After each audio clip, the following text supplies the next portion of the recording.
लोकसभा चुनाव 2024 की तैयारियों को लेकर काफी चर्चाएं और इन सब के बीच सवाल ये है कि क्या मायावती भी विपक्ष के साथ मिलकर प्रधानमंत्री नरेंद्र मोदी के खिलाफ मोर्चा खोलेंगी और लोकसभा चुनाव 2024 में खुला समर्थन विपक्ष को देती नजर आएंगी।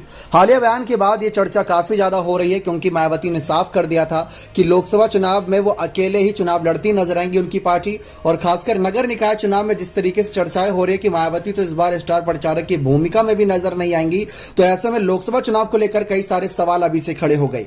कहा यह जा रहा है कि लोकसभा चुनाव में बड़ी बड़ी जिम्मेदारियां अब मल्लिकार्जुन खड़गे नीतीश कुमार ने बांटनी शुरू कर दी है।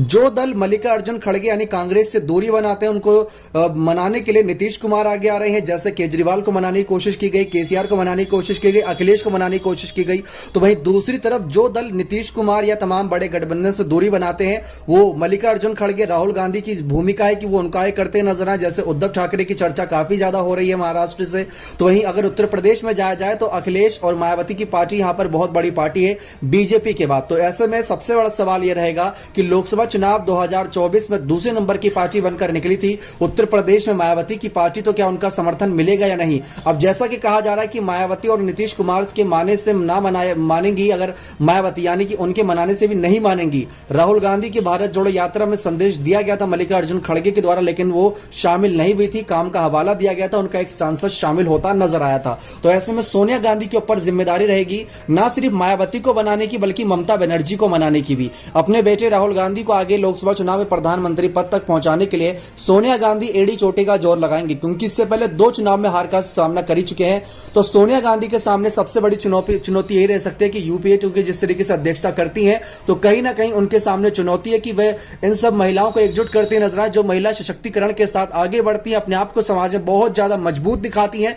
तो उनके सामने चुनौती इन महिलाओं को आगे लाएं, सबको इकट्ठा करके पीएम मोदी के खिलाफ हुंकार भरते नजर आए क्योंकि महिला और तमाम बड़े दलित चेहरे, तमाम ऐसे चेहरे अगर पार्टी का यहां पर पुरजोर विरोध करेंगे बीजेपी का, विपक्ष सब मिलकर, तो हो सकता है लोकसभा चुनाव में 100 सीटों से यहां पर नुकसान दिलवाया जाए बीजेपी को। जैसा कि बार बार संजय राउत, नीतीश कुमार दावा कर रहे हैं कि बीजेपी को इस बार लोकसभा चुनाव में बड़ा तगड़ा झटका होगा। तो ऐसे में मायावती के फैसले पर नजर रहेंगी कि क्या अगर सोनिया गांधी मनाने के लिए उनको आगे आती है मल्लिकार्जुन खड़गे और नीतीश कुमार के बाद, या मल्लिकार्जुन खड़गे या नीतीश कुमार या अखिलेश के मनाने से मान जाती तो अच्छी बात है। अगर नहीं आती तो क्या यहां पर सोनिया गांधी को आगे आना पड़ेगा। राहुल गांधी की वैसे भी सांसद सदस्यता गई भी है, लेकिन सवाल कई सारे खड़े हो रखे हैं क्योंकि सोनिया गांधी के फैसले हमेशा ही तमाम बड़े विपक्षी पार्टियों को एकजुट करने के लिए रहते हैं। लोकसभा चुनाव 2019 में जिस तरीके सपा और बसपा साथ मिलकर चुनाव लड़ी थी, सवाल वहां पर ही बहुत बड़ा था। 15 सीटें तो गई थी, 15 सीटें हो या 10 सीटें, इससे मायने नहीं रखता। अगर एक एक सीट करके भी यहां पर पार्टी आगे जाती नजर आएगी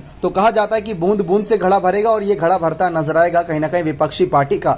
बाद में पीएम चेहरा कौन होगा यह तय कर लिया जाएगा, या नीतीश होंगे, केजरीवाल होंगे, राहुल होंगे, ममता होंगे या मायावती होंगी, ये सारी बातें तय कर ली जाएंगी। लेकिन विपक्ष का यह कहना है कि अगर विचारधारा सबकी सेम है और बीजेपी के खिलाफ विचारधारा है तो सबको एकजुट होना जरूरी है। तो ऐसे मायावती जो इस समय तभी तमाम विपक्षी गठबंधनों से नगर निकाय चुनाव हो या विधानसभा चुनाव हो दूरी बना रही है, तो क्या लोकसभा चुनाव में विधानसभा चुनाव और नगर निकाय चुनाव की हार के लेकर जो चर्चाएं हो रही हैं, अगर उससे सबक सीखकर लोकसभा चुनाव में आगे आती हैं तो फायदा नुकसान किसको होता नजर आएगा, ये देखना बेहद दिलचस्प रहने वाला है। तो इस तरीके से उत्तर प्रदेश के लगातार सियासी समीकरण बदल रहे हैं और इस बदलते सियासी समीकरण में सबसे बड़ा दाव रहने वाला है मल्लिकार्जुन खड़गे, नीतीश कुमार, सोनिया गांधी का और साथ ही साथ ममता बनर्जी और केजरीवाल का। तो वहीं उत्तर प्रदेश से मायावती और अखिलेश के सामने बहुत बड़ी जिम्मेदारी होगी कि वो कैसे पूरे राज्य भर से ज्यादा सीटें भारतीय जनता पार्टी के खिलाफ निकालते ही नजर आए क्योंकि मुस्लिम समाज और दलित समाज पर बहुत अच्छी पकड़ है मायावती पार्टी की। अब देखते हैं मायावती को मनाने के लिए, गठबंधन में लाने के लिए क्या कुछ पैतरे आजमाए जाते हैं। मायावती का फैसला आखिरी फैसला है